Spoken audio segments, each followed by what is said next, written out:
That's right, bobbing and weaving. Much like that fight last night. This is the Flex Zone, the only place giving you your sports how you want it. When you need it. It's Monday night. You know what that means. Another marvelous Monday in Baltimore and beyond. Here in the man cave. Bundle up. Turn up your heaters. No, it's not cold outside. It's hot inside the studio.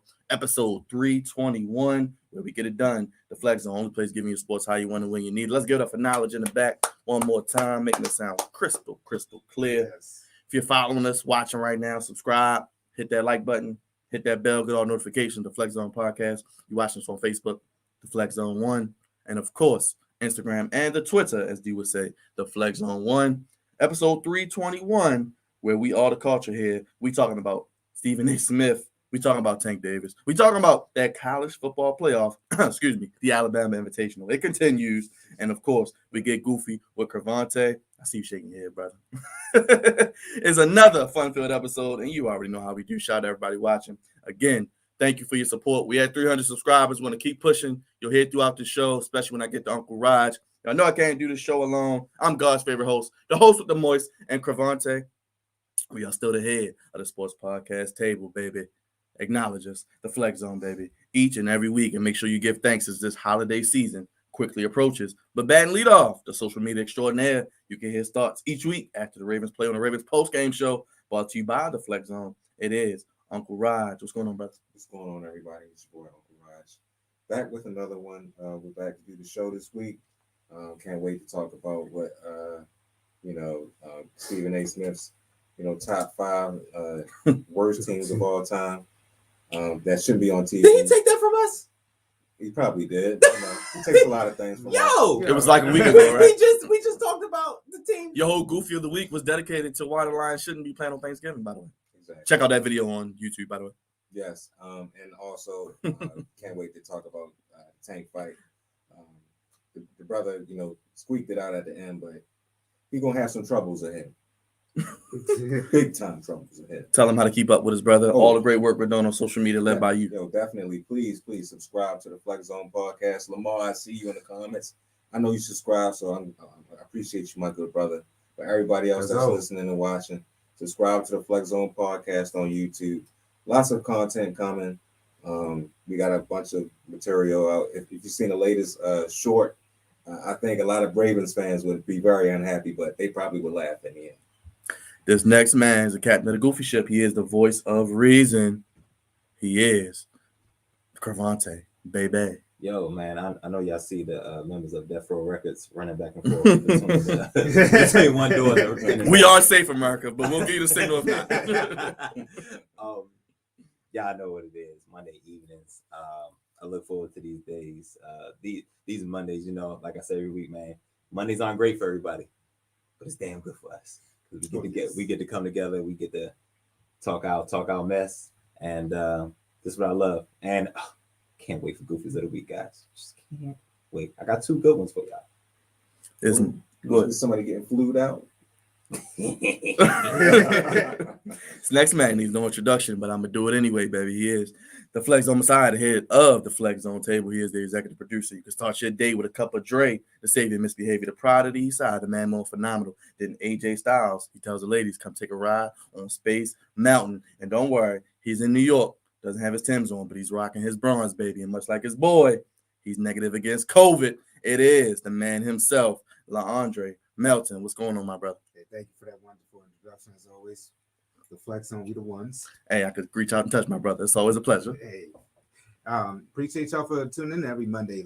I'm anxious to get into this top 5 these teams, y'all. And one more, David Ruffin ain't got nothing on Dre. You had told me he got to see Broadway, got to see the Temptations. So shout out to my good brother, him and the wonderful Brittany. But real quick, I think we want to touch on Tank real quick. Start the show. We was joking before the show. Why the hell was this fight on last night? Rod, you said it could be some trouble ahead for this brother. He wins undefeated. He talks his stuff after the fight and doesn't want to rematch with Cruz, but some other people are calling him out, saying he's running much like his mentor may have done in the past, tap dancing. Your thoughts on your boy, Baltimore's own Tank, and still can't believe they don't show the fight anyway here. I don't get that, but I'll leave that be. Raj, what's your thoughts? My thoughts are this, man. I watched the fight last night. Tank has a lot Tank has a lot of things to do, man. Cruz just came out of nowhere. He was a replacement for the other guy that I think he had failed a drug test or whatever.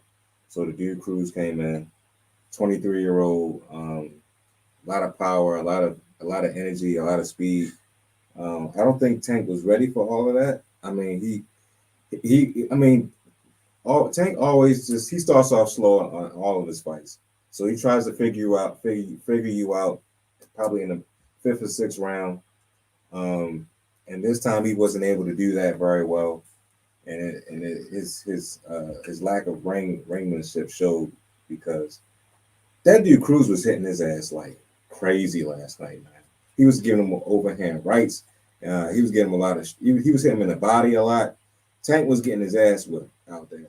And and I know Tank had an excuse. He said that he hurt his hand in the 9th round, but that's why he couldn't get him out of there. But I just didn't like none of the excuses that he was giving. I didn't like the post game fight that the post game talk that he was talking about. He didn't want to fight this guy again because he's not on his level. He's ready to fight somebody else. It was just a bunch of bullshit. That's exactly what it was. It's bullshit. That's what it was, man. And I'm a Tank fan, and I like Tank, but he gotta get it together, because he has guys like Lomachenko that's out there that wants to fight him. He has Garcia called him out. Garcia's called him out. I think that's De La Hoya's boy. Devin Haney. I think he won on Saturday. I think Haney should be the next fight. And he's the next one that might be coming up. I mean, he has a lot of fights that are more tougher than this guy that he fought yesterday that nobody even heard of. And right now he kind of made him a star. And to be honest with you, I think that fight should have been a tie. But I mean, that's boxing for you. And that's what happens when you kind of have the judges in your favor. But you said they were on the TNT payroll like Dre. They look like they was in there. We know how goofy they can be. But I mean, Tank. I'm glad he won. It's just he didn't look good, and it only gets worse from here. You know what? The craziest thing is my barber said this. He was like, "Shout out to my guy. When he loses, he's going to lose ugly," and I believe him. Because he's saying he might get his ass knocked out. He's going to get knocked out. You know what? And I agree with you. I think when it comes, thank you, brother. Got you, brother. Let the people hear the beautiful voice. I think when that time arrives, like you said, I think he's going to get knocked out. I just don't feel like his matches are just too. They're not like, they remind me a lot of Wilder or Tyson-esque, where he's looking for that knockout power so much to the point where if it doesn't happen for him, he's probably going to get tired and just lose by a knockout. I mean, I just see that coming. And like you said, each fight he's got is going to get tougher and tougher. It's not like he's, like you said, Byron, it's not like he's been really fighting really that caliber of opponents. He's been fighting some decent people, but each fight, is levels to this. So the more and more he climbs up, the harder and harder these fights are going to get. And like you said, last night he gave old boy a name. So, his next opponent is not going to get no easier. And the opponent after that. I mean, I root for the brother because he's our hometown boy. But the facts of it are that he may not be ready for what's to come. And that's the fear of it. We appreciate you watching, Mark, as always. But I think he's gonna get knocked out, man. I really do. I think he's gonna get caught one good time by somebody else who has power, and it's gonna be like Deontay Wilder. He's scared to fight Cruz again. You heard me. He's like, hell no, I want no rematch. I know he don't want to fight him. And that's why I said I think he may actually get knocked out, because I remember when Tyson fought Buster Douglas. Like, remember in that fight, he had Buster Douglas down. It just happened. The count just ran out, right. And then next thing you know, Buster Douglas comes back, knocks Tyson out. You like, what the hell? Fury and Wilder. And his defense is not as good as Floyd. Floyd had like the ultimate defense. He never got hit. He rarely got hit. That's why they called him Pretty Boy Floyd. Like, Tank gets hit a lot. He takes a good hit. He can take a punch. He can't. That's that West Baltimore. But like you said, one of them punches though is going to catch up to him. He's going to catch up to him big time. Crevonte, I gotta ask you. I don't know what's more goofy, the judges or Floyd Mayweather's headline yesterday. Wow, that's crazy. I didn't know that was him first. I was like, oh, that's Floyd because with the hair, yeah, he cut his hair again. yes. He has a lot of free time now. So Yes. and I think it shows. Free time and money. Plenty. Maybe not the best combination of things to have for some people. But I think Tank has that. You can tell he's from Baltimore. He exudes what we see from our Baltimore athletes. When they think, and that is more of a negative than a positive in this light, because what Raj is saying, I agree. It's gonna be ugly if he loses, and his defense is not that good that he'll go undefeated. Mm-hmm. So I do think he'll lose, and it will absolutely be ugly. I understand his mentor is, one of the greatest of all times, for damn sure one of the greatest defensive boxers of all time, but one of the best boxers of all time in his own right. But there's a difference. That's not you not him. You know what I'm saying? So him being from Baltimore, this is what I've noticed. Athletes from Baltimore, they're not the most humble. Right. You know what I'm saying? So, and I don't know if that's necessarily a Baltimore thing, but it's one of those consistent things that I've seen. And he's no different. We all love and support him.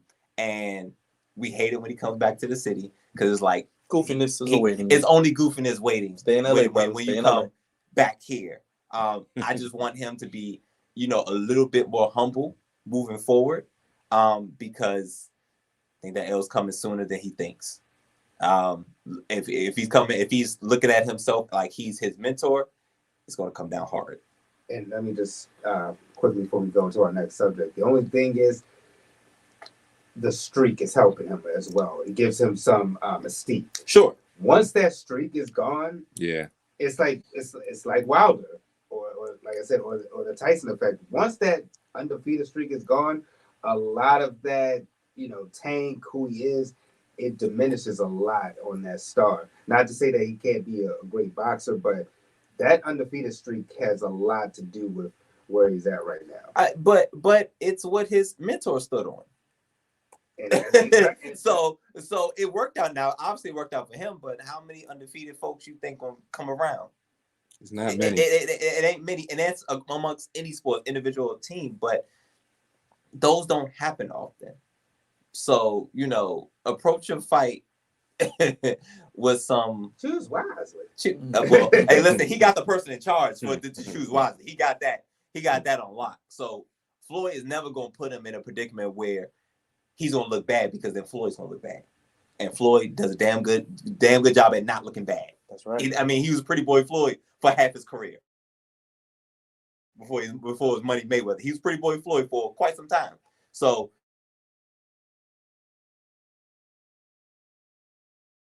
Tank may find himself in a difficult situation because of how he approaches his fights. What do you say, Labunas? Tom. Let us know who y'all want to see Tank fight. I would love to see him fight Devin Haney, because I think Haney's from Philly, so maybe we could do a fight in Baltimore again, or maybe a fight in Philly. We'll see. We'd love to see back at the Royal Four Arena, with the renovations coming to start next year as well, with KD and the crew. So we'll see. But Crevonte, your nemesis, he watches the show. He watches your segments. He knows who you are. We got Stephen A's top 5 NFL teams that shouldn't be on TV. I was nemesis.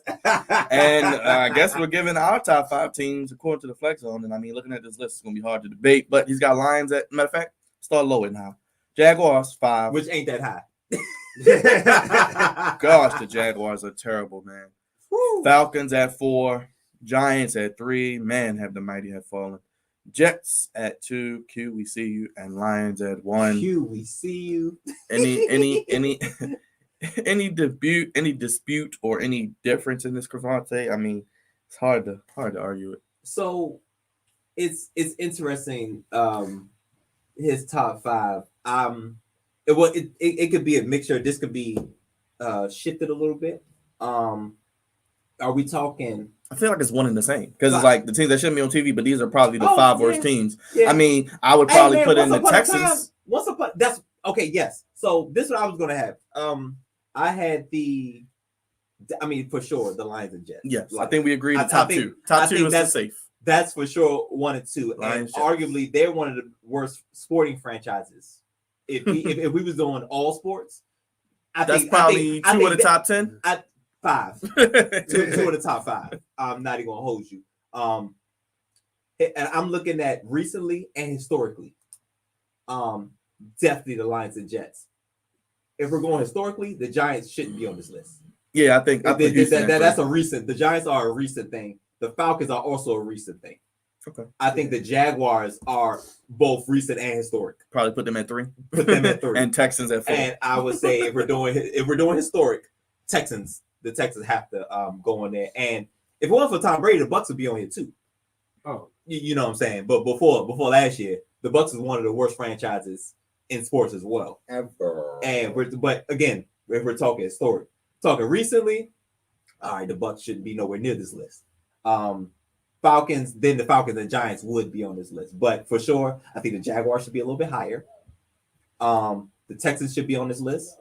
And if I was to take a team to kick off, it'd be the Giants, just because they have 2 recent. I was gonna say they have Super Bowls in this millennium, right? you know And- crazy. You know what I'm saying? and Within a decade. their roster isn't that bad. It's really just they don't have a quarterback. You should give the whole Michigan to him. Hilarious. Hey, Mark, Michigan, baby, they in the playoffs. We'll talk about that in a little bit. But so you have Lions, Jets. Crevonte has Jaguars at 3, Texans at 4, 5. Who's your 5th team? Damn, who was 5? Are you putting Atlanta in there? Historic, yes. Okay, because Falcons going Falcons. Because Atlanta's going to Atlanta. Georgia's going to Georgia. Atlanta's- And I'll get to that later. I'm sure you got something to say about that. Raj, I mean, I know you love seeing the Jets up there. I know you think they're one of the worst run franchises. I know you love sliding the Lions. I mean, any debate with your boy Stephen A, man? Screaming A? Screaming A. Smith. Yeah, I'm with Crevonte. I don't like the Giants being in there. They have 4 Super Bowls in our lifetime. I mean, Word. So I mean, to me, they cannot be. There's no way. One of the worst teams, No way. be on television. I think when he was making this list, it had to be recent. Yeah, we're talking about this has to be over the past 5 years. Yeah. Yeah, well, okay, fine. Over the past 5 years. I'm just saying this has to be what Stephen A's doing, because anything after the Falcons Super Bowl, the Falcons should be on it. And how long ago was that Super Bowl? That was about 6 years ago. Yeah, that was like 2014, 2015. No, 2016. Like 2016. And they've been struggling since. So if we're talking the last 5 years, this list will make sense if we're talking the last 5 years. But I'm gonna go a little further with this. The Lions is number 1. Okay, they are number 1. For sure. And nobody else is number 1 other than I did my spiel last week. And they won. You motivated them. Look at that. They are god awful. They need you every week in that locker room. I need to talk to Dan Campbell. The mitigated goal. He's goofy. He's goofy. The mitigated goal. I've never seen that word in real life. First of all, I didn't know it was a real word. I've never seen that word in real life. I'm glad you was able to spell that, Mark. By the way, side note, he's goofy. Who's that? The Lions head coach. How you doing, Miss Of Bates? course he is. But let me get back on track. The Jets is number 2 because they are one of the worst franchises to ever be made in New York. I mean, it should just be Buffalo. It should be the Buffalo Bills and the New York Giants. And the hell with the Jets. I don't know why they even exist. They're garbage, trash, super hot. All the adjectives that you want to give them, they're just garbage. But anyways, the Giants should not be on this list. All right, I'm taking them off.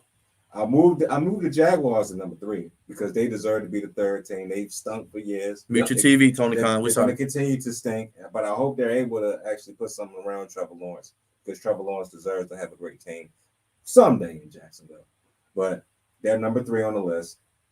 Number 4 could be the Falcons. I mean, they do Falcon, but are they one of the worst teams to be on this list? I don't know. They're like mediocre. They're like the new Cowboys. They're like 8-8 every year. They're okay, but I don't know if I would put them on the list. Oh, either. we should do an overhyped list later. But the team I want to put in here, I gotta put the Cincinnati Bengals at least number 4. I was thinking about it. I was contemplating. That's a good one. I was contemplating. I gotta put the Bengals in here because don't get me wrong, they make the playoffs every now and again, but you already know they're not gonna win a playoff game. It don't matter who the head coach is. I mean, everybody blamed it on Marvin Lewis, but it wasn't all Marvin Lewis. That's easy. they just stink as an organization. It just is what it is. They suck. They stink. And it's okay. I mean, they're kind of turning it around now because they have great wide receivers again, and Joe Burrow. They got the guy. They got the guy quarterback. I haven't seen the Cincinnati Bengals have a legit QB. Yeah. In my lifetime. Exactly. No, Carson Palmer. I'm sorry. Since Carson Palmer. It kind of reminds me of them with Ocho Cinco and Hushmanzada. They've had quarterbacks. They just can't put a full-fledged. I mean, I'm talking about that guy. I didn't mind giving Carson Palmer the ball at the end of the game. Oh yeah, because I had faith that he's gonna make. I think other than Carson Palmer was probably Boomer size. Yeah, when he went to the Super Bowl. Yeah, how long ago was that? 80s. Wasn't even alive. That's what I'm saying. Since Carson Palmer, they have not had that guy. Joe Burrow's it. He is. If they keep him protected, that's the thing. He's gonna be. Listen, man. What he's doing in this division is we haven't seen in quite some time. Like, usually division games are close. He had 2 games where they weren't close. Blowouts. You know what I'm saying? So they're finally turned around. But again, Rod, to your point, historically, they haven't been there. And the 15, I'm gonna take the Atlanta Falcons. I'm taking the Giants and Atlanta Falcons. I think the Falcons, even though they're goofy at times, they have been to the Super Bowl in recent memory. And that's it. That's what it is. But the team I'm gonna put in there, it gotta be the Cleveland Browns. I mean, ever since they came back into the league, they was at 6. I mean, they don't get me wrong, they've been playing well these past couple years, but historically, since they came back, they have been hot garbage as well. They've been trash. And look, every time we played them, I knew he was gonna win. That was an easy win most of the damn time until recently. But I mean, that's my top 5 teams. I mean, I got to take the Falcons out. I got to take the Giants out because they actually have been doing things. But I mean, the Bengals and the Cleveland Browns have been historically terrible. Yes, for most of my lifetime. Yep. So Jaguars had 2 good years. You know what? Maybe they haven't. So Byron Leftwich year, maybe 3. Because when they had Byron Leftwich and they made that playoff run, and then who was the quarterback? The Blake Bortles year when he was up. They was up 14 against the Patriots. Well, they also had that one good year with. I think this was when they was a really new franchise when they had Mark Brunell. Yeah, early 2000s. When they had Mark Brunell, they was smacking the Ravens.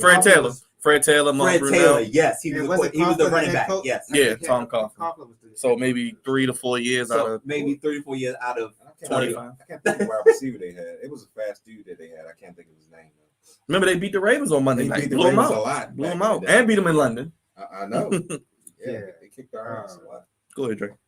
All right, so can I say one thing? Go ahead. You see the constant with these teams that are terrible. Mark Brunell and David no quarterback. Yeah, that's correct, Mark. Not only no quarterback, no historical quarterback. No GM. Ownership is bad. The Lions had a Hall of Fame quarterback and wide receiver and couldn't do a damn thing. The Lions are so bad. They made 2 Hall of Famers retire. 3 if you want to count Barry Sanders. Yeah, Barry Sanders, Megatron, and Stafford's gonna have numbers. Mark. Stafford, that's a good comment. Luckily, Stafford got traded, but I mean, the Lions are so bad, y'all, that they made 2 Hall of Famers retire in their prime. Yeah. That's what number 1. That's what they should be. If you're talking about today, I agree, y'all. I think that I'm not putting the Falcons there. I'm gonna replace them with the Texans. But other than that, I like the list. Jags at 5, Texans at 4. Actually, you know what? Giants at 5. Jaguars at 4, Texans at 3, Jets at 2, and Lions at 1. Because it's a damn shame what's going on with the Texans right now. But and don't forget, every time they're in the playoffs, they give up a big lead. Remember, I think it was Tennessee. Then it was the Chiefs with Mahomes. Yeah. I think they lost to Buffalo one year. Even years ago when they had what was it Andre Johnson, Matt Schaub, Arian Foster. Never won anything. Not a damn thing. Now, if you're talking all time, I like where you went because I agree too. I think that the Cleveland Browns and the Cincinnati Bengals should be on there. 2 teams in Ohio. Do not don't do that to the Giants. No, the Giants should not be there. The Giants, like you said, it's the quarterback. It's the quarterback. You know what? Because I mean, ever since Eli left. Yeah. And the thing is, they actually get relevant because they've had quarterbacks. Phil Simms, like you said, Eli's been there. They've been in the contention. I mean, they've had Hall of Fame head coaches, quarterback. So I mean, they have arguably the best defender of all time. LT, yeah. Like, don't do that. Strahan just got his number retired. Strahan still holds the record for sacks in the season. TJ Watt is coming. And TJ Watt and Myles Garrett are coming. And the Giants pulled off one of the greatest upsets in all of sports history. So no, they should be on this list. If we're talking all time, I agree. The Browns and the Bengals. I mean, like you said, Roger. I mean, we knew as Ravens Nation going into there, it was like, all right. It wasn't just y'all. It was a cakewalk. And not only would it be a cakewalk, it'd probably be a blowout. Like, if we really felt like it, like it'd be like, The Texans just entering college. These older franchises gotta be. No, they've been around 20 years now. They've been around about 20 years now. That's bullcrap, Mark. Yeah, they've been around since 2002. Yeah, it's been 20 years, damn near. You can't put the Falcons. That's a child. No, I mean, I understand this point because we've had. It's goofy because they have a generational quarterback that they messed up on. And that is also no quarterback ownership, like you were saying, terrible. Front office, offense and defense. They've had JJ Watt, historic people. Yeah. So no. But like I said, historically, the Browns, the Bengals, they've been garbage for years. The Jaguars, you get a few years of relevancy, but outside that, you don't know. And so the Giants and the Falcons definitely have to be taken off. The Jets haven't been anybody since Joe Namath. I don't care if they someone I think it was good. Rex Ryan. They had 2 good years. Rex Ryan was good, but Mark Sanchez is the quarterback messed them up. I think that's what messed them up ultimately. I think if they had the quarterback, honestly, Rex Ryan probably could have won because they had everything. Hey, listen, they're the reason the reason why the Patriots ain't make the playoffs that year. And then of course the Lions. They've been in the playoffs one year. So let us know the teams, top 5 teams, worst teams that shouldn't be on TV. Crevonte, real quick, your WFT former quarterback RG3's new book. You got an early copy, I'm assuming. My heavens, I gotta get this. You gotta get it. When does it come out? Anybody know when this comes out? Sometime next year. So basically, it's an expose, as they call it, right? I got to pre-order. So it's basically an expose. He's gonna do his National Enquirer. Are you excited to see what he's going to do with this book? I'm very curious. I mean, I'm hearing he was sexually some type of misconduct. Yeah, basically sexually assaulted, misconduct. And I'm like, with who? I gotta get this book down. You got me. Was it the white woman? You got me. wait a minute, what happened? Yo, it was reports that saying that he was like sexually assaulted. And while he was a quarterback for the Washington football team, formerly known as the Redskins. And my question, who? I gotta know. I got to know. I get the book. Just tell me the chapter is. This is I need to know. I ain't heard this before. Yo, it could have been a rumor, but I felt like that's what's coming of it. But as they're probably just pushing the book. You know what I'm saying? You know how they do promotions and all that. But you got me. You were sexually assaulted? What?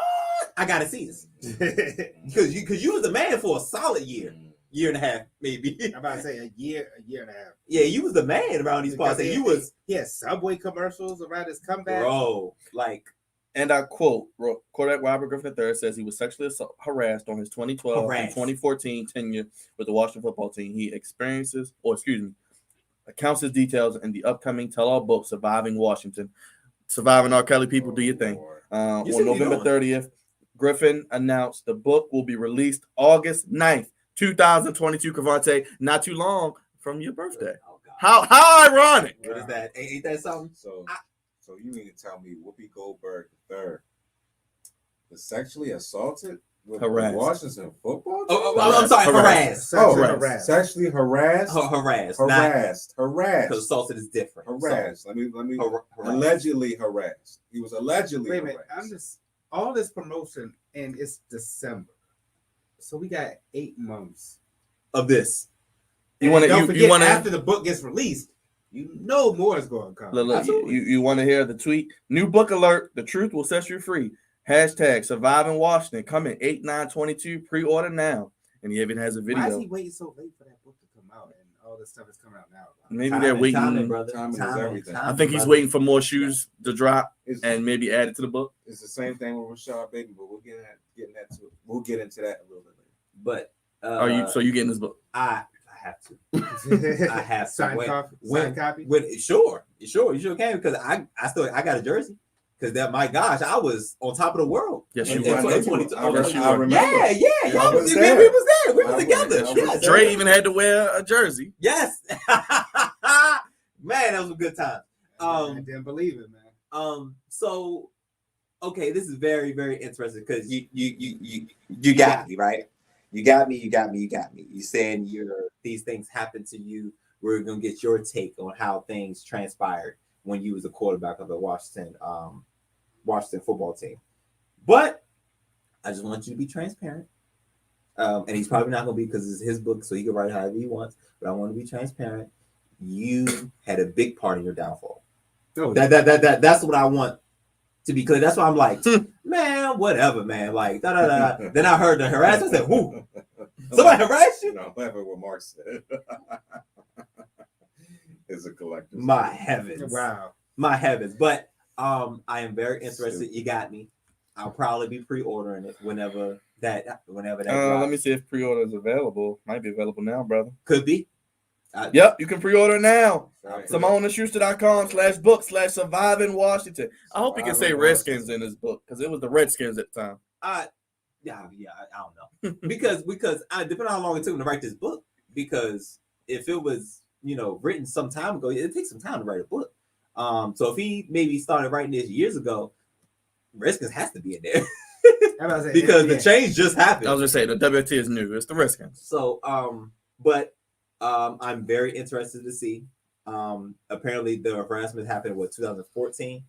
Because if a damn sure it's not those type of things don't happen to guys when they're on the top.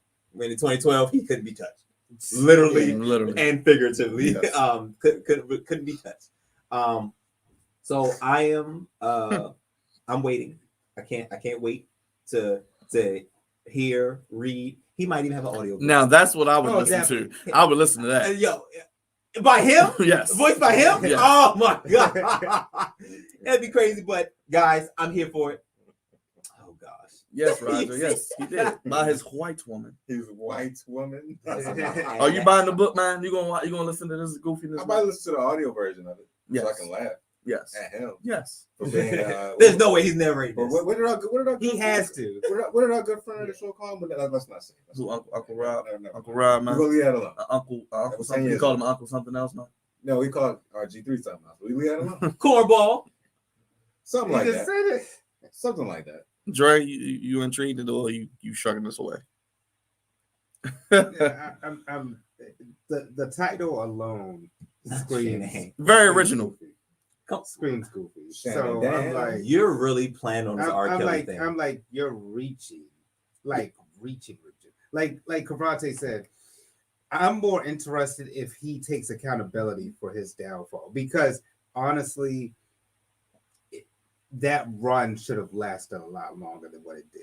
And it's not to say that he wasn't a good quarterback or anything, because I remember Baylor. I remember when he finally got the opportunity and he took that team. I know we talk about Tim Tebow a lot, how he took a team that was 1-4, but Washington at the time was I believe 4-6, and they ended the season 10-6, had a huge run. And we were 3-6. We won the last 7 games, and then on their way to they honestly, if it wasn't for RG3's knee, I could have seen them, if not winning the Super Bowl, at least getting there. Like, they had that Seattle team that went on to win the Super Bowl on the ropes. They were up 14. Yeah. And then the knee just gave out. And I'm also curious to see about his relationship with Shane just called me. The Patriots probably won. Of course he called you. We'll wait. Shane, I know you listening, brother. Why would you call Crevonte during the show? Let's see, goofy. Get your ass on YouTube and subscribe. Yes. Get your ass on YouTube. Matter of fact, text him right now the link and tell him subscribe. And make sure his wife does it, his fiance does it too. As a matter of fact, Shane, I want you to pull up to the congregation next week. Matter of fact, text his fiance and tell her to tell him to subscribe and make sure she subscribed too. Yeah. Shane, bring your behind in here next week. That's when you need to come to the congregation. That's right. We flew you out. Let us know if y'all gonna be supporting this RG3 book. Yeah. I don't know why we're supporting this goofy. Well, you put it on the rundown. Surviving Washington, man. It's personal for me. I got it. But I really, like y'all said, I really want the audio book. If he's gonna narrate it, and if he's gonna narrate it, I want it to. And honestly, it should be nobody else. You're right. To narrate his book. I feel like when you have a tell-all book, it should be yes. Because I want to hear the passion behind it. I would listen to that. I agree. The verbiage, the unmitigated gall, as they say. The diction. I agree. Yes, I want to use all those words. Hear all that good stuff. I agree. Well, it's time yet again. Each year, we know Thanksgiving and Christmas comes around, much like your various birthdays. Shout out to all the birthday people. What is it, Sagittarius season now? Shout out to everybody. So, happy early birthday to Cousin Everin. Yeah, Everin. You pull up to the congregation, Goofy, and you hit me up. But just like every year, we know one thing that'll be happening on New Year's Eve and New Year's Day, leading into early January. It is the annual Alabama Invitational, baby. Hit it, fellas. Woo!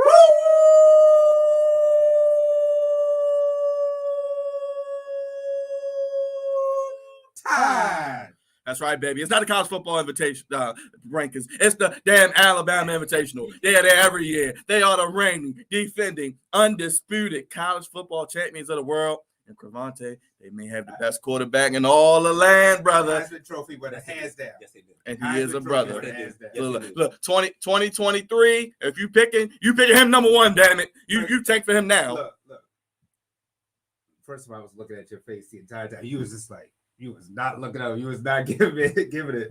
But second, though, with all these, a lot of these franchises have quarterbacks. The Pittsburgh Steelers, do whatever you can in 2023. Sure solidify this is your quarterback. Oh, he's the number one pick. So Lions, somebody. That's it.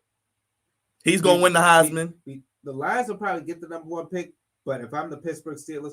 You have to do whatever you need to do. They ain't gonna be that bad. It's hard. They're not gonna be that bad. Yeah. They have to trade. They have to give up a ransom. Honestly, it's the NFL. You do what you need to do to get. If you, this guy's it. Because just like you said in the last segment, if you don't have the quarterback right.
Two defensive judges.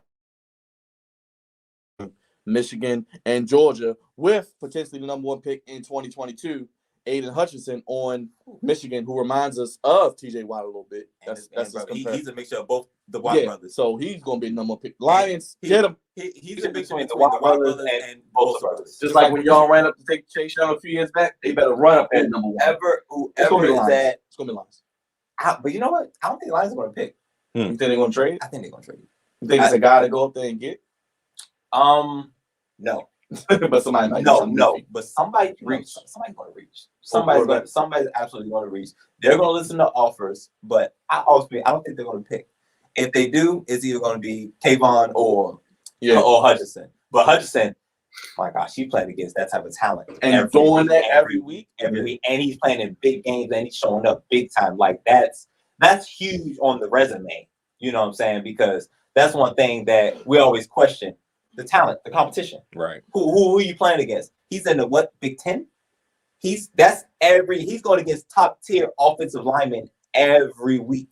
He's going against soon to be pros, and he's showing up. And I knew it was real when he played against Ohio State. That's what I knew. I was like, yep, he's it. Yep. He solidified himself as being a top 5 pick, maybe even top 3, because showing up in that game against your rival Ohio State, a team you and your organization, your program haven't been in.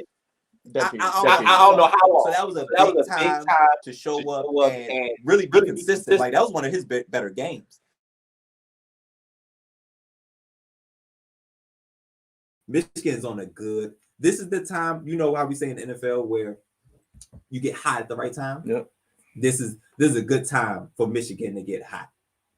They're playing. They got Georgia. So you top 2 defense. You trying to get as high as you can get. But, first person to 10 wins. I probably say maybe 17. Whichever quarterback can make a play, right? Probably it comes down to. Yeah, because I mean these are crazy defenses. One, I just want to say, I'm so glad the committee did not screw over Cincinnati because Cincinnati deserved it. Cincinnati absolutely deserved to be here. Now, what Alabama may do to them. Take a guess. Take a guess on the early spread. Just give me a guess. I got it in front of me. I'm giving it to you. But what do you think the spread is? It's gonna be somewhere between probably 10 and 14. It is 13.5. 30. God dang. And you know what? I think they cover. So it's gonna be, man. It's gonna be. It could be like a 38-24 game, something like that. Yeah. I think. First of all, just me knowing the numbers and getting better at this whole betting thing, I can almost, kind of, predetermine the numbers. But I like Alabama's going to win, but I think it's going to be a lot of points in this game because Alabama's defense is not what it used to be, and Cincinnati can put it up. I think this is going to be a very high scoring game. As opposed to the other matchup, and that spread is 7.5. That's a little high. Georgia, Michigan, right now. I mean, we got a month, so I mean, Georgia. Before it just they just had one hiccup. They is one hiccup, So 7 a touchdown sounds about right.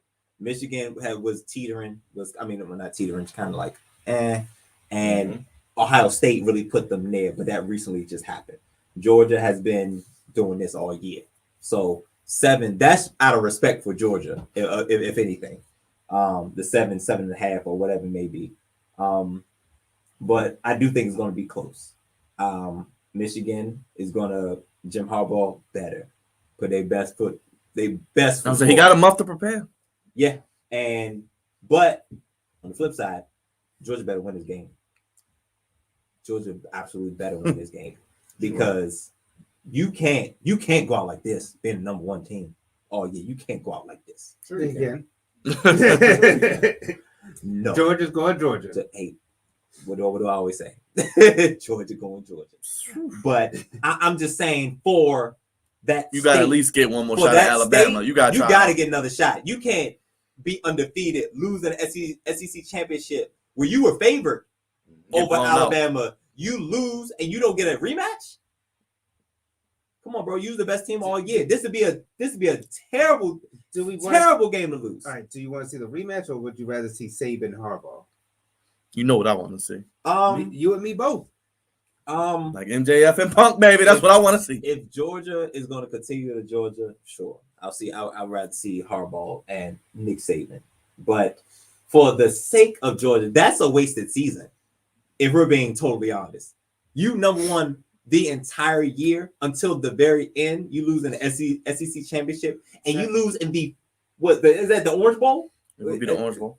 And you lose in the Orange Bowl? Sounds about right. You're right. You're right, Dre. That does sound about right. But that would be a hell of a downer. Like, that's a wasted year. I can't see Georgia losing this game. They got to get back to Alabama. Hey man, real quick. Do you have an issue with it being called the Cotton Bowl? Right? Yes, absolutely I do. Oh boy. I mean, but again, there's a Cotton Bowl, there's a Sugar Bowl, there's all these other a lot of racial undertones with these bowl games. I mean, but there's so many of them that, you know. I mean, even, but my favorite one is the peach, Chick-fil-A. Of course. I think that's everybody. Real quick, you said it last week. Alabama's gonna smash them, stack them, pin them again. Yeah. That's pretty safe to say you on that same train. You know what? It's just Bama for me, man. That's all you need. I caught some of the game. I saw that they was whooping their ass. I was like, I saw Crevonte and D was having a hard time, so I was trying to hell they all on the text message screen. But of course, Bama's going to do what they do, man. I mean, once Nick Saban made that speech last week about, we shouldn't expect this team to be, always win every game. I knew he was bullshitting. I just knew it. He was bullshitting. PC, baby. It's PC. He was PC. BSing, man. Maybe as D would call him Slick Saban. Yes. He was being Slick Saban, and he was just motivating his team to go out there and whoop Georgia's ass. And that's exactly what they did. They went out there, they handled their business, and right now they're in a perfect position, to win it all. Especially they're going to destroy Cincinnati. I think they come 14. That's not even. I see a 38-24. They go and bury him like Roman did Sami Zayn. Oh boy, no, they're going to be worse than that. It's going to be like the Fiend. Yes. No. Yes. Oh yeah, we remember that. Exactly. Where Goldberg buried the Fiend. Killed him. Exactly. That's in Saudi Arabia. He's going to fire him. Exactly. There you go. Dre, I know who you rolling with.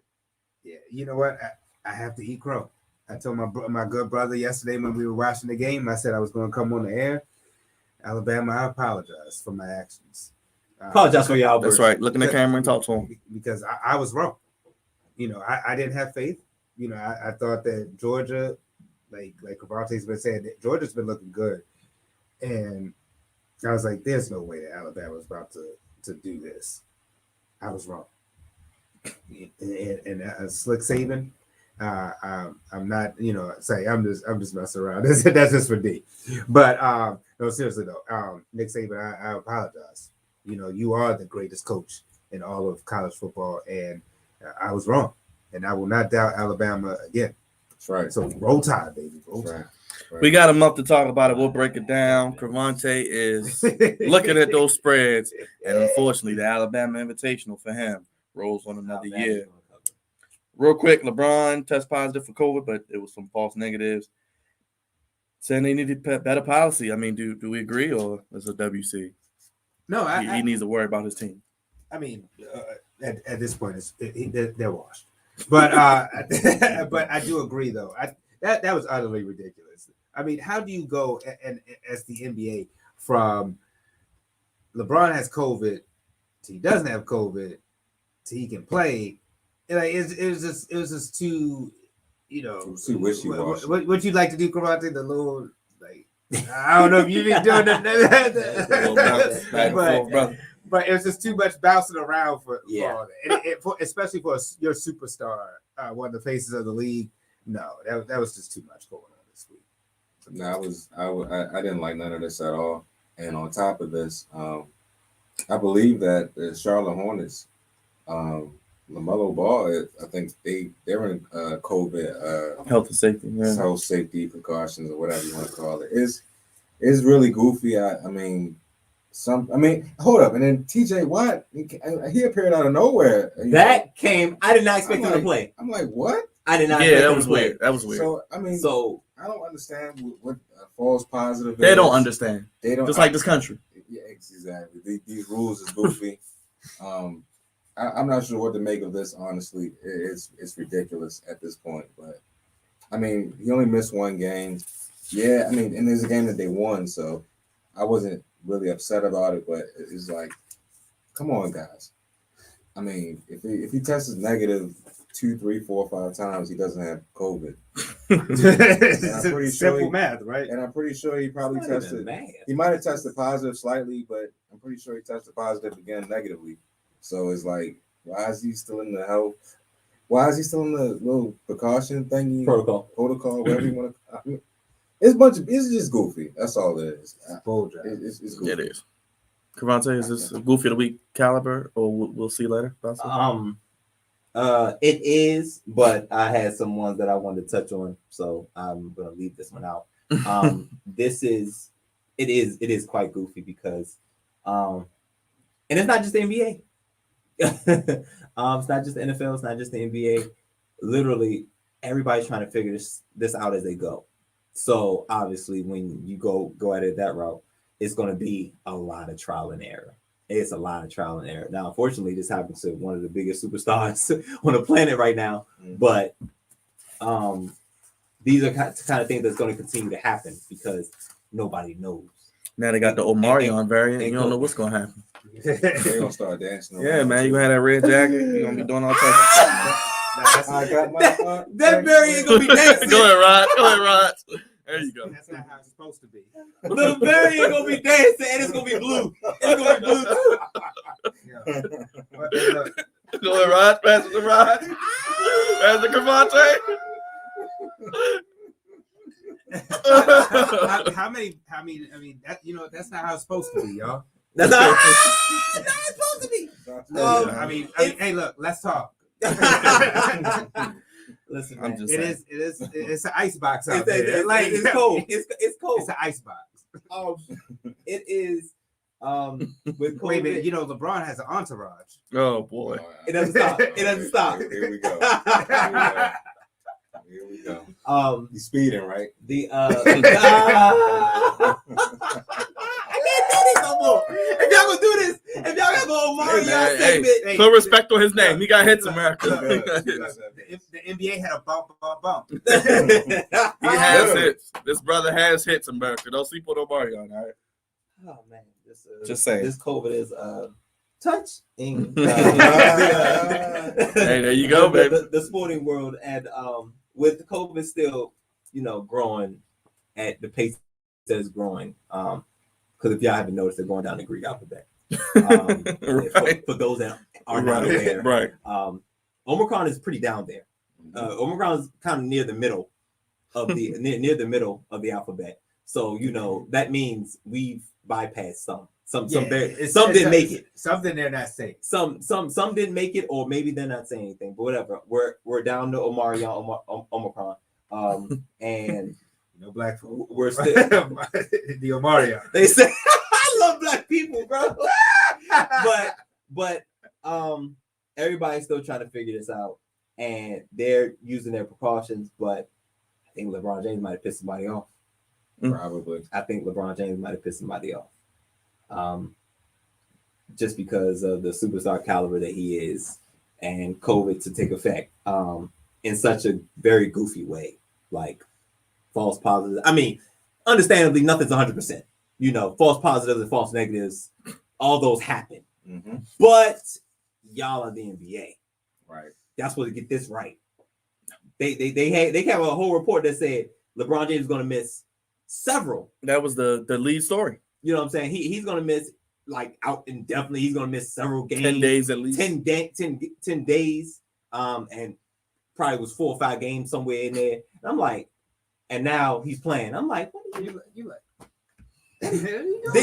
Did he make amends? I don't get it. Because how he go for being out for 2 weeks to missing a game? Rich Paul made a call, man. He probably did. But I'm saying LeBron James is not cool with somebody that's up there. Let us know. Whoever that may be. Let us know if you've had any hard stories with this whole COVID situation, with these false positives, false negatives. We're going to get back to Peter King's 10 teams, Dre. Hold on for one. We're going to run through the NFL, get these game ball, not so game balls, and review week 13, get to week 14.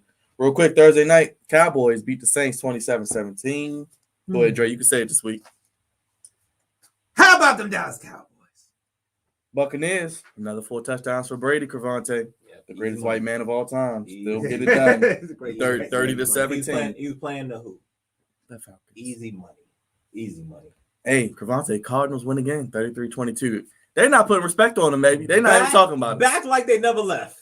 Kyler Murray to D-Hop. As soon as the game starts, Kyler Murray to D-Hop. Undefeated on the road. Amazing. Hey, man, that's good. That's good. They may not need to be on the road, but that's good. That's good. I agree. Raj, the Bengals, they wet the bed, 41-22. Chargers came back and got a win. I'm not sure what this Bengals team is, man. 1 week they whip somebody's ass, the next week they get their ass whipped. And you know what? Their schedule is a little bit more tougher coming up, so they might win about 2 or 3 more games, but I don't know what this team is. They're very consistent and being inconsistent. That team don't know what they are. So they're very young. That's what they are. Yes. They coach from coach Yes. to quarterback to the entire team. Their star players are young, Yep. so they're young. They're You know what I'm saying? And their offensive line is young. You know what I'm A lot saying? of turnovers yesterday. Mental errors. Young, dumb, and full of fun. Sure, we go with that one. But they don't know how to win. A lot of mental errors yesterday. They have it's going to be a lot of mental errors. They don't know how to win. They don't know how to close necessarily. You see the games against the Ravens and the Steelers, they blew out. You don't have to close because it's a blowout, but they find it hard to finish a lot of games. But also, look at the team who they played. They're not much better at it either because the Chargers they try to jack that game off. They're basically the same team. Basically, young quarterbacks. They're basically the same Young team quarterbacks, because offense weapons. the Chargers jumped on them. Then they came back. And then they came Then they back. turned the And I ball was over. like, oh, snap. The Bengals might mess around and win this game. Exactly. And then The fumble and the interception. Then the a fumble, couple and now- drops. But then also keep an eye out for Burrow with the injury. With yes. Patriots. Hey, man, finger injuries are a thing this year. Yes. Yeah. But yeah, these teams are one of the same. They're still very young. It's hard to make out what they are because they can look like world beaters 1 week and then they'll lose to a team they shouldn't lose to the following week. But they're coming. They're still. I think they're both a year away. All right. Lions get their first one 29-27. Congrats to the Lions. They're all Yes. time to get over that hump. Dan Campbell as well. It's about damn time. Jared Goff played a hell of a game. And at the buzzer. And the Vikings just played that soft coverage. Yeah, I don't understand what they were doing. After they took a timeout. At the goal line? At the goal line. Not only that, It's a soft coverage. Campbell should have punted. He's goofy. Yeah, like, what are you doing? Going for it instead of punting? Like, He's a come rookie on, coach. man. He's a rookie He coach. almost threw it away. Yeah, but that's what happens when you're a rookie coach with a bad organization. Yeah. Things like that happen. A You lot. see it keep happening to the same team. Yep. Mhm. That's why they're the worst franchise and shouldn't be on TV ever. Yeah, it's the Lions, number 1. Between them, them and the Jaguars need to play in London every year. Don't look now. Dolphins are the hottest team in the AFC. Wins Thanks of to- 5 in a row. Thanks to the Ravens for waking y'all up. I mean, Xavier Howard is playing out of his Oh, freaking God. mind. Tua's playing out of his mind. He woke up. I wish we could have got Xavier, man. I wish we could have too. Now, look, we don't have no corners now. No, you might play corner. Hey, like I said before yesterday, baby, I'm ready. You're ready to give me the call? I'll go out there with my Pegasus, and I'll go out there and I try to keep up with Hollywood And Bateman. well, that's if he's still on the team. And Rashard Bateman. I think Tua's finally healthy, and I like Tua. They're writing him off. I think he still can get the job done, playing very well. Hey, look, the Eagles beat the Jets. Q, we see you. Led by Gardner Minshew. Gardner Minshew, baby. Minshew mania, baby. Colts blow out the Texans 31-0. Crevonte, another winning WFT report. You go to Vegas, they painting the sign. You got memes on social media. Oh, I see all the WFT fans come out to woodwork. 17-15. Last second field goal. With a rookie. I know you on the edge of your seat. Listen, bro. I was flipping back and forth between the Steelers, Ravens, 2 good games on. and Yes. the football team and the Raiders. Obviously the Steelers game dominated TV. Mhm. You know what I'm saying? So I was following, on my phone or Multiple whatever screens. device Multiple screens. I had to be, whatever I had near me. So I saw that the Raiders were finding it tough to score because I ain't gonna hold you. I didn't bet it, but I liked the over for this game. And the Raiders offense seemed to have struggled. I was saying before, like it's weird that the defense is playing better without Chase Young. Like that's slightly concerning. But Montez Sweat either. So this is very concerning. So maybe we got some dogs that was sitting behind him. Maybe, Right. maybe. So Taylor Heineke. One in particular play that I want to point out. He threw an interception. I want to say the fourth quarter. He threw a crucial interception in the fourth quarter. Came right back and basically led the game-winning drive. So Heine covered his Heine. Heine covered his Heine. The Heineken brew.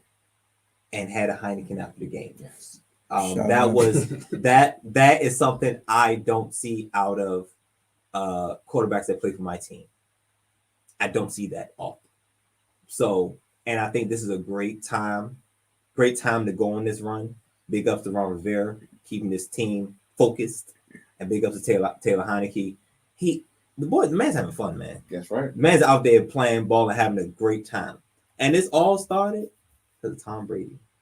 Woke him up. Thank you, Tom. That's right. Say it again. Tom. Right. Thank you, Tom. Thank Because you. this run has showed they're really showing what they're made out of. And now going into December, we already talked before the season even started. We talked about the last 5 games of the season. All division. How we pretty much have all division games. We played the Giants once early this year, and the rest of our games are pretty much divisional games. So this is where you put your staple on. This is the playoff push, right here. Do they make it? 6-6. They have a great shot. They have a damn good shot because we still got to play the Giants again, and we still got the Eagles twice, and they're having quarterback issues right now. I'm not how I'm in shoes, only one game, but I like us going into both Eagles games and the Giants game, and I think we'll split with the Cowboys. So I'm liking where we're going, and I want to say they make the playoffs. I don't know about the division, but I think they'll make the playoffs. Big ups to my offensive line again. Offensive line is together.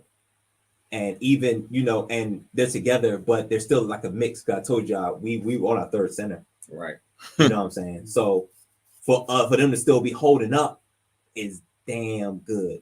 Antonio Gibson, as long as he don't fumble, he's good. He's one of the best running backs in the league. I'm gonna hold you. If he holds to that ball, he's one of the best in the league. And he had 2 amazing games against the Cowboys last year. So that's also something good to look at. Terry McLaurin, still that guy. Still that guy for me. Logan Thomas, he went down with a knee injury. Thankfully, it's not an ACL. Curtis Samuel, when he's in there, the offense is different. I like where we're going, and I do think they will make the playoffs. And also one more thing, I think this is really good for Taylor Heineke, showing what he's made out of, because, and we'll get into the draft at some point, ain't no guys coming out this year.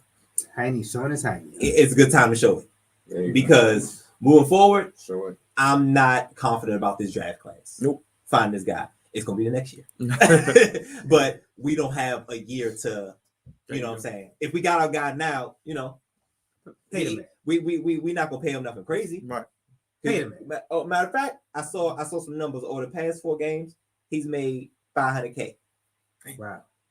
Because of incentives that he played over 60% of the snaps. Shout out, get that back. So the past 4 games, he's had $125,000. So he's racking it up. But if he gets a little boost in the salary, I wouldn't be surprised, because the pickings is slim at quarterback, especially coming in this draft. If you tell me Kenny Pickett is the best quarterback in the draft, okay, come at me next year. All right. Steelers beat the Ravens 2019. Wow. Dre, Raj, who wants to take this first real quick? Well, I'm gonna be brief, because I did a whole video yesterday. So please, if y'all watching, check it out. Check it out. We did a recap, but I got some news for today with regards to Rashad Bateman. He's got a new agent, from what I'm hearing. And not sure what that actually means. Oh boy! But he has a new agent. got rid of his old one. I've heard that he may be frustrated with the offense, and we already know what happens when players are frustrated. I mean, we just had a guy leave our team last year by the name of Orlando Brown, who plays with the Kansas City Chiefs. Who's doing well? Who's doing very well. He struggled a little bit, but now they're playing very well. Their defense is It takes time. Their defense Their is offensive up. line, it takes time. Their defense is up. And the The defense offense will be fine. Trust me. Oh yeah, they was eventually gonna get it offensively. They was eventually gonna get it. Unfortunately, we know how this game's about to go Yeah. and who the team to beat. Yeah, exactly. So And Buffalo lost tonight, so I'm hoping that they can figure something out with Bateman. No. He can be the number one that he was drafted to be, but we'll see. Other than that, the game itself, it's another typical Ravens game, of course. They do what they do. Typical Ravens Steelers game. Yeah, Yes. typical Ravens Steelers game. Comes down to the last minute. We happened to go for 2 points. We were down by 1. And John Harbaugh just decided, Marlon Humphrey's he's gone. Tavon Young is hurt. We don't have any corners. So let's just go out there and, go for 2 and see if we can win the game. Terrible decision, by the way. I don't think I said that yesterday on the post-game show. I'm saying it now. It was a god-awful decision. I hated every single bit of it. Dre knows because Dre saw me get pissed off. It was ridiculous. I mean, I understand that Marlon got hurt. I understand that Tavon Young, probably wasn't going to be available for the overtime, but still, you got to go out. You got to kick it in overtime anyway.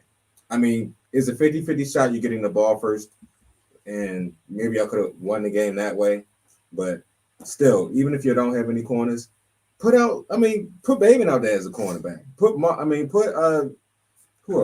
else was a wide receiver that they could have used? Duvernay. Put somebody that's fast out there to be a cornerback. Anybody. Could have been the damn cornerback at this point. But it was a heartbreaking loss. It was terrible, but this is exactly what I expect from a team that has a lot of banged up pieces around them. I'm happy they're 8-4, honestly, because like half of the team is on IR, a lot of moving parts. The offensive line is terrible, and going down the stretch is not looking too good for the Ravens. But you never know. We have a shot to do some things, but there's never Steelers and Ravens game.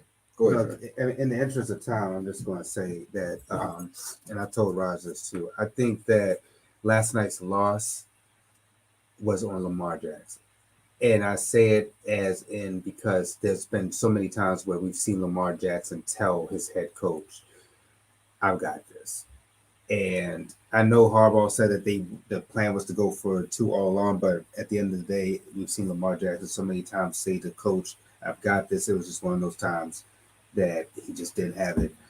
When you look at the play, that was the wrong play to me anyway, because I understand going for 2, wanting to win, the excitement, it's a rivalry game, but TJ Watt had been in your face all day, like to the point where I don't even know why you considered passing. Maybe you should have ran, because Lamar Jackson, his numbers have tremendously dipped. He went from being an MVP candidate to who knows? I think his numbers are like 8 touchdowns to 7 interceptions over the past 3 games or something like that. Lamar Jackson, to me, hasn't been right since the Dolphins game. Mm-hmm. And I think that when you look at the totality of everything that's going on, it's not just the quarterback. People want to harp on the quarterback so much. I think it's the offensive line that's been having issues. Sure. And I think that the injuries are finally catching up to the Ravens, but at the wrong time. I think that Lamar Jackson has been able to carry the team, but now you see that the burden may be just too much for even him to bear at this point. I think the Ravens can still win this division, because right now the Bengals don't want it, and the Browns are overhyped, and the Steelers are just staying afloat.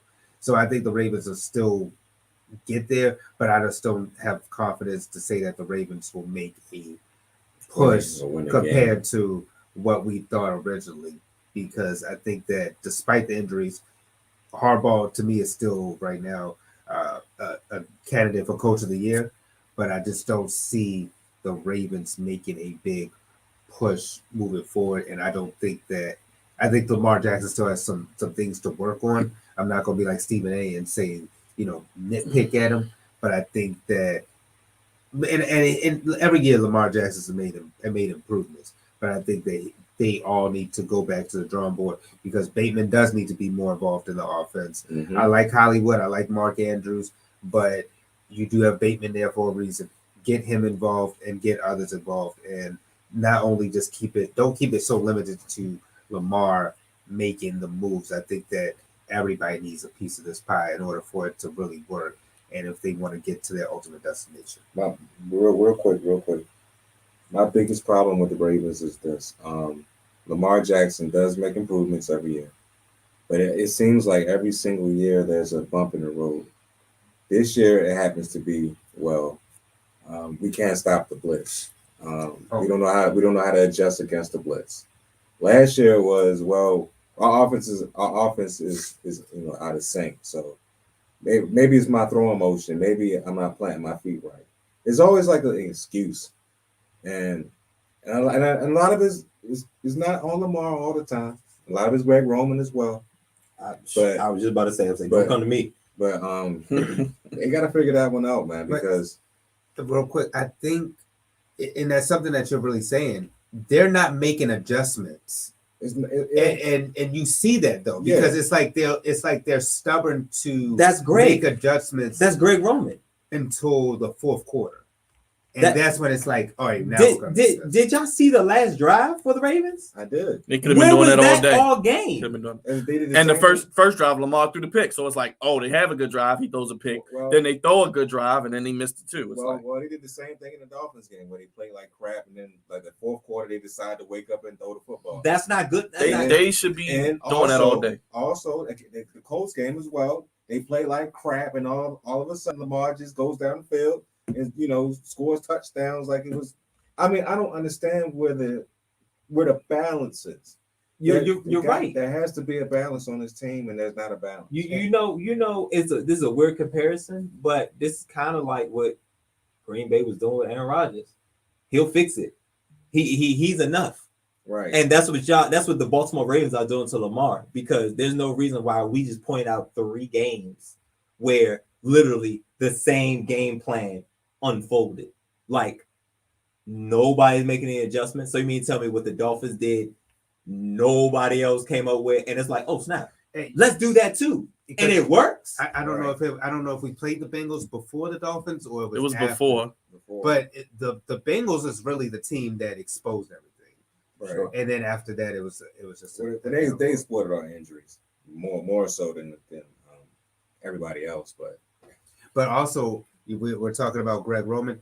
The defensive coordinator also needs to be looked at too, Marty, because Marty keeps doing these blitzes, but it's exposing our secondary, and we're already thin at secondary. He said Martindale. Martindale. I think that our secondary is getting too exposed because we seen that example was the Bears game, where we're blitzing, and then he hit him with a double move, and then a double move. That's to the house. So that's 0. So they need to stop doing that. But this is a tough situation for a defensive coordinator right now, because you don't want to just rush 4, because your 4 has proven that they can't. Well, but 4 or 3, depending on what defensive front you have, they're not getting to the quarterback. Nope. So I mean, either way, you're kind of leaving the secondary out there because they're not getting no pressure. You know what I'm saying? So he's doing. Honestly, in my opinion, I think he's doing what he got to do. And honestly, we lost that game partly because of missed coverage too. People making mistakes because you could see that the safety was supposed to be over the top, but he got left 1-on-1, and then the guys running. I don't know. Yes, I forgot. I saw terrible communication. I saw that. Like Communication and poor. And I said, "Wow, Ben Roethlisberger." And let me say something. Ben Roethlisberger still got it. That arm talent is still there. The rest of his body ain't there. It comes in waves. But he's still proving that he's an elite passer. He know how to beat a blitz. He's still an elite passer. Like that pass to Johnson, that Johnson dropped. Thankfully, he got it back on that wide open play where the Ravens ran into each other. He got it back because that was a hell of a job. I was like, I don't know where y'all gonna score, because you dropped 6 points, and the way both defenses were playing, it's like, ooh, that y'all missed a big opportunity. But I think like I said before, defensively, the Ravens have been very uncharacteristic. Very uncharacteristic. I've never seen a Ravens defense where they miss tackles and they give up big plays. And they've been doing that for the better part of the year. Right. So defensively, yes, that's a little uncharacteristic. Had an outstanding game against the Browns. Outstanding defensive game against the Browns. You had a pretty good defensive game against the Steelers too, despite getting up 20 points. That's pretty damn good in the climate of the NFL. That's pretty good. But offensively, I know we're saying Lamar gets better, but he's not accurate. He's not. No, that's a fact. He's not, because I mean, Mark Andrews should be leading the league in receptions. I mean, in receiving yards at this point, because I feel like Mark Andrews is open a lot, and Lamar continues to throw it late. But that last 2-point conversion wasn't all Lamar. No, I'm talking about the touchdown that he missed. Oh, okay. But like before the touchdown that he threw, Mark Andrews was open like quickly, and he missed them. Yeah, he didn't make that. But no, that last one was all TJ Watt. That one was TJ Watt. It was a combination of both. Because most of the time Andrews is going to make that play. But also I need, and that's something Lamar's still young, still trying to figure this out. That's a touch pass. That's a touch. But I mean, that's a touch. If he could, but I don't think he had the timing to just even do that, because you can see he's up there like TJ he was all over. And Andrews had a couple drops too, and he probably could have caught that. He wasn't. It was there. I don't think he was confident in that. I think it was just literally let me try to get it off. But that's the difference between the guys that are up here and the guys that are down here. You got to stand in there and know what you're going to do. You know that the ball's going there. It's and the touch pass is hot, easy to catch, because Andrews was open. He was. Yeah. That was in, and get in and out of Pittsburgh with a win. Oh, good luck getting out of there. But yeah, I could got out of there with a win. But I thought that was I agree with Raj. I don't think that was a good play call. I understand looking at the injuries, but you have momentum. Having momentum going to overtime is great. What if you got the ball? Do the same thing. You know what I'm saying? And the offense wasn't playing outstanding that y'all couldn't have held them to a field goal. Mm-hmm. You know what I'm saying? And y'all got the best kick in the league, so who knows? Justin Tucker, y'all could have won off the leg of Justin Tucker. Could have watershed it. Dre, you got the standings real quick before we get the goofies. Gosh, well, we ain't seen these. Real quick, who won week 13 was Byron at 10-3. Crevonte, you came in second, 9-4, and me, D as well, 9-4. Me and Raj last place at 8-5. But that's not bad. Overall, Crevonte, you're fifth place. Jesus. Oh wow, 115 and 77. You're 117 and 75 at fourth place. Byron, you're in third place, 118 and 74. D is 121 and 71. And then I'm in first place with 122 and 70. So it's a close race for everybody. And real quick, last bit of scores. Rams bought the Jags 37-7. Seahawks beat the 49ers 30-23. Chiefs 22-9 over the Broncos, and Patriots get it done. Mac Jones on the 3 passes all night. 14-10. But it's time to get in and close the show. It's got the cards. It's time for Crevonte's Goofies of the Week. The voice of reason, baby. Hey man, listen, man. This was an interesting week. A lot actually happened. So the second time I'm only going to do two. But again, welcome guys to Goofies of the Week, sponsored by the Flex Zone. Appreciate you guys for giving me a little bit of time. So let me tell America, the world, what I thought was goofy this week. I know I got my old faithfuls. Jet green. No. Falcon red. I think I'm gonna stick to those. Those are pretty. those seem to be the most relevant to what I have to say.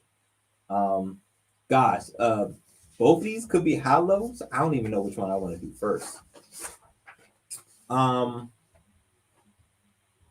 let me piggyback. All right, so I know which one I'll do first.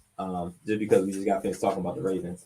My first one is John Harbaugh, man. You can't make that play call right there was I don't think that was a good I think your emotion got the best of you. We know how him and Lamar can get, when it comes to those types of situations, going for it on fourth down, things of that nature. I don't think in the climate of that game, I don't think that was a good time for that. Divisional game, conference game, divisional game. You're a top team in the AFC. You can't afford to lose this game. Do what you got to do. The way this game's been going, the Steelers were not killing you on the offense. You know what I'm saying? You have the best kicker in history. You have Lamar Jackson. Even though he wasn't playing his best game, but again, you still have Lamar Jackson. He did lead that last drive that would have got you into overtime. I'm just saying, pump the brakes, because you don't want to lose no footing in this AFC race. It's very tight. The Patriots just took the lead. Just took the lead on the Bills. The Titans are still up there. The Ravens are up there. And you don't want to lose no footing, because now you basically drop from first to fourth. You know what I'm saying? And then on top of that, what's hurts more is that was a divisional game. Those games are like worth 1.5 games almost, because those are the ones that really count towards the end. I just that was uncharacteristic of John Harbaugh. I understand, like, sometimes that emotions get high and you like, all right, go for it. I don't think that was a good play call in that particular situation, especially as monstrous of a game TJ Watt was having. And at that, we probably should have ran it. Who knows? But yeah, I did not like that play call. I wanted to see, honestly, I ain't gonna hold you. I wanted to see more Ravens Steelers.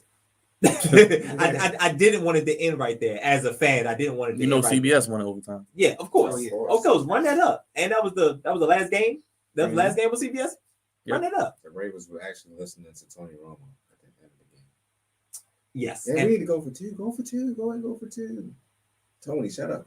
Tony wanted to go home. Hey, that's what that was. Tony wanted to go home, but I just thought you had a chance. That would have been a huge road victory. But now your back's up against the wall, because now the Steelers, you still got to play Steelers again, in Baltimore, and now that's damn near must win at this point, because now the division is kind of weird right now. So winning would have done you a great deal right now. Yeah, a great deal, and it was a missed opportunity. There are a lot of flaws with this team, but they've been doing a damn good job of covering them up. Yeah. You can't let your emotions get the best of you, and I saw that in John Harbaugh, and it bit him in the butt this time. We know how strong this rivalry is. One, you don't want to lose to the Steelers, period. No. But on top of losing, you took some other L's, injuries. You lose your footing in the AFC. I mean, you lose your footing in the AFC. You drop from 1 to 4, basically. Now your games are getting more and more important. Not necessarily saying every game is a must win, but every game is kind of a must win at this point. But that's my bit on John Harbaugh. I don't see it often. That's why I thought it was extra goofy. But God damn it, I think that was a Falcon Red. Yeah. But God damn it, this next one is definitely for It's more goofy. a state that the Falcons share Oh with boy. a lot of other sporting teams. Oh, boy. My heavens. I just want to say this before I start, before I get some people may say disrespectful, but shout out to the Atlanta Braves. Yeah, I got through. Yeah, I got Right. through. Yeah, I got through. Yeah. Because I thought y'all was gonna jack it off too. I ain't gonna hold you. I Almost. thought y'all was gonna jack it off too. But y'all got through it. That's for the rest of your teams. Jacked it off. Georgia. I got your boy Rouse hit me. Rouse hit me earlier today or yesterday. And he was saying that I didn't know Jake Fromm was on the Giants roster. I didn't know that. Apparently he's somewhere on the depth chart. Wow. He's somewhere on the depth chart. But I was like, isn't that funny? the last time Georgia was in this situation, they played Alabama, and who was the quarterback? Jake Fromm. Yep. And who jagged that off Twice. And I feel like, wasn't that in Atlanta too? It was. Isn't that something? Yeah, the SEC championship game's always in. You got a question? Yeah. You guys think They weren't going to probably get the 1 seed anyway to me, but yeah. Well, especially now New England winning. Jason, hold up before you go, Dre. Jason, yes, we blew the top seed. We're not getting home. We're not going to be the top seed anymore. That's a hell of a last 5 games that we got to go. My gosh! And you need at least 3 of them. We need at least 3 of them. And I think we might get at least 2, maybe 1 more. But I mean, we'll see. But the number 1 seed, as far as the AFC is concerned, nah, bro. Nah. They weren't getting the number 1 seed regardless. I mean, it was honestly going to either the Titans or the Patriots. Hey, make sure you subscribe, Jason. Yeah. Jason, on YouTube. Subscribe. Yeah, please check out the YouTube. Please subscribe to the check out down below podcast on YouTube, my good brother. And like the video as well. Like and subscribe, bro. But I told Raj, I think that they get to 10 wins. 11 would definitely solidify everything, but they have to split with the Steelers and the Bengals, and they can possibly beat the Browns again. One of those games between the Packers and the Rams is winnable. I think it's the Rams game more than the Packers game. I think the Packers. If the Browns don't beat us, I'll be surprised. They haven't played. They played 2 weeks in a row. I think. Well, the Rams and the Packers, if we're being honest, they're not in your conference. So if you're gonna pick games to lose those. Thank you, Jason. But those Bengals, those Browns, and them Steelers again, you need those because they're not just conference games; they're division games. You need those games, and the Packers and Rams, those losses. I mean, you don't want to lose, but those losses don't necessarily hurt. Yeah. But you lose to the Steelers or the Bengals, that's a sweep. Yeah. You know what I'm saying? You got to get them. Those are must wins. They have to at least go 500 in that division. At least, I agree. But back to this goofiness. Thank you, Jason. Georgia. Goofy. You're goofy. The entire state. The entire sporting community of Georgia. You jacked this off again. Facts. You jacked this off again. Okay. You had an amazing year in college football. 12-0, ran through everybody. You averaged 30 points a game, giving up 10. You basically beating everybody by 3 touchdowns, basically. Covered spreads left and right. You know what I'm saying? Made it look easy. Looked like an all-time great defense. And then Bryce Young came to town. Really came to your house, if we're being honest. Came to your crib and put his stamp on the Heisman Trophy. Is what Bryce Young came in there and did. Because that's the best defense in college football, and he had a field day. Bryce Young had a field day. Solidified himself as the Heisman Trophy winner this year and the first number 1 overall pick in 2023.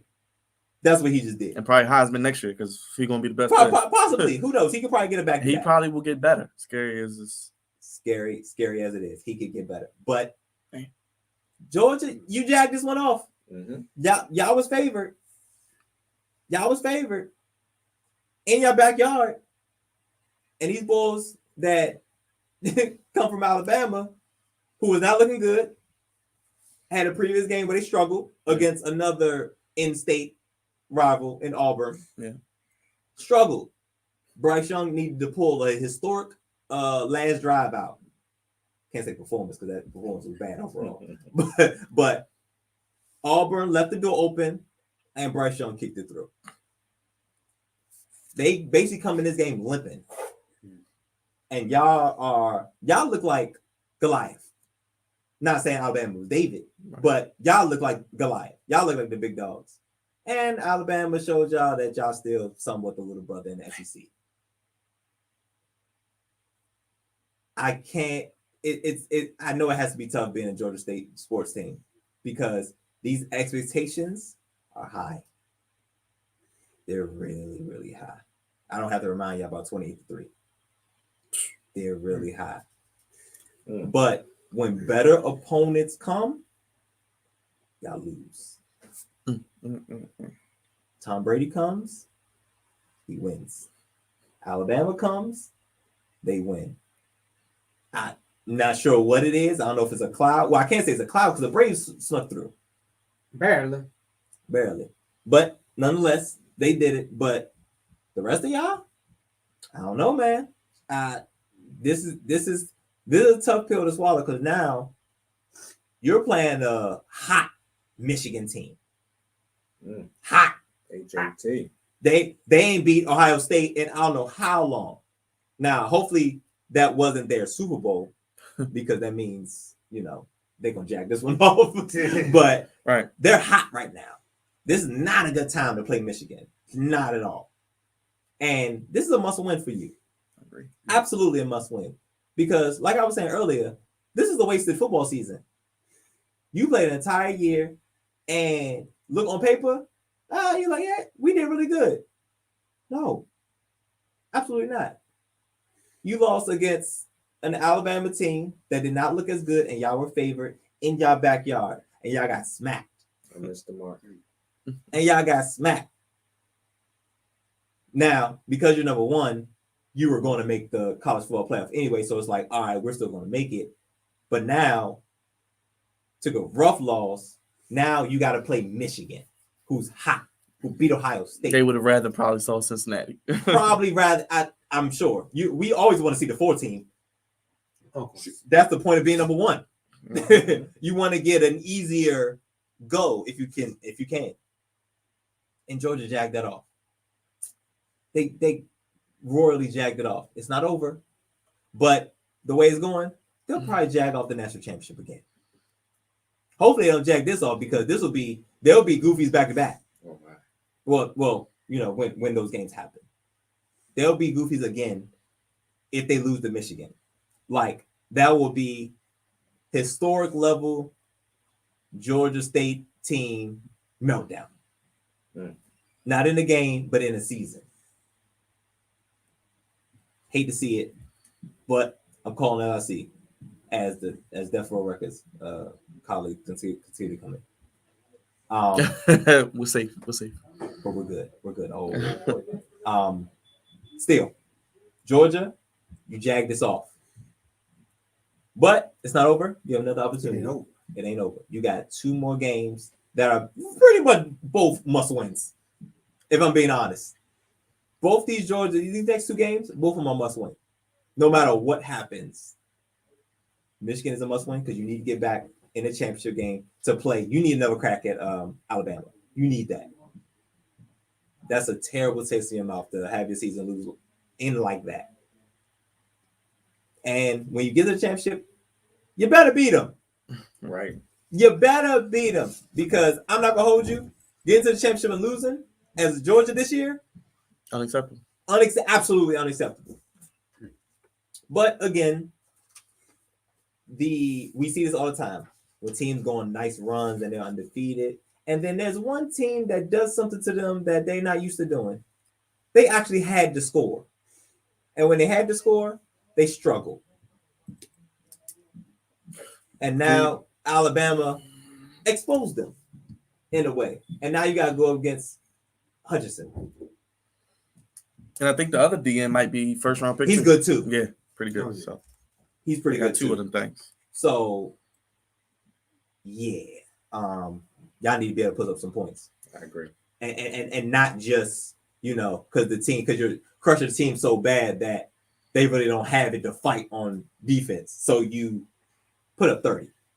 Right. I mean, you need to be able to put up 30 just because you can put up 30.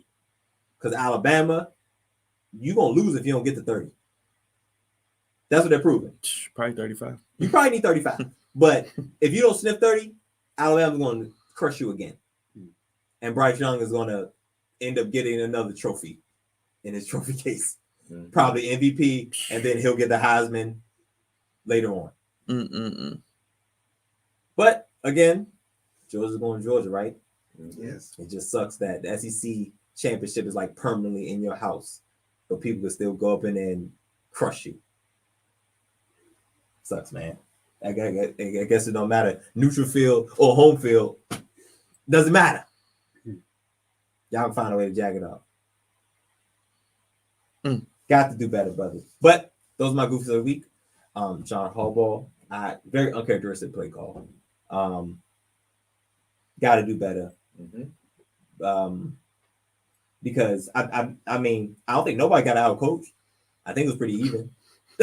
Him and John Harbaugh. I love these John Harbaugh, Omar Epps back and forth. I love it. Yeah, he was like, "Oh yeah, we knew they were going to go for 2. They were predictable. They believe in analytics." I said, "Damn." That lets me know how the teams feel about them. They think they know what they're going to do. Hey man, listen. I mean, the Ravens still know each other very well. And also, I think that was like this the most matchups between 30 times. 30? 16-14 Omar Epps. And it was even. So, damn, that means it was, damn. Yeah. And they play again this year. And they'll play again next year because Tomlin ain't going nowhere. Yeah. So, anyway, John Harbaugh and Georgia this particular week. Georgia State team overall, but Georgia this week. Y'all jacked it off. Both of them. Falcon red. And it's only appropriate because it happened in Atlanta. Y'all know my line. There's a thin line between goofy and great. And Georgia seems to be forever on that other end. And John Harbaugh joins them. Got to do better, guys. Got to do better. Thank you for that, Crevonte. Rise, let the people know how to keep up with us on social media before we get out of here. Please, please, please, everybody that's listening, please subscribe to the Flex Zone podcast on YouTube, the Flex Zone.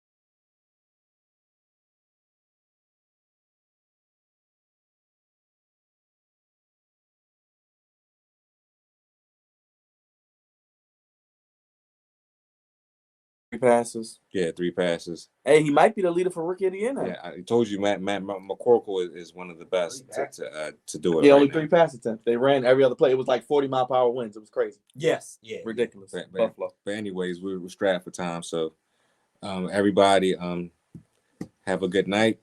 The Flex Zone is going to bed. And that quarterback won. And as D would say, follow us on the Twitter. Yes. Twitter. Yeah, the Twitter as well. So what are we doing next week, Dre? Episode 322, real quick.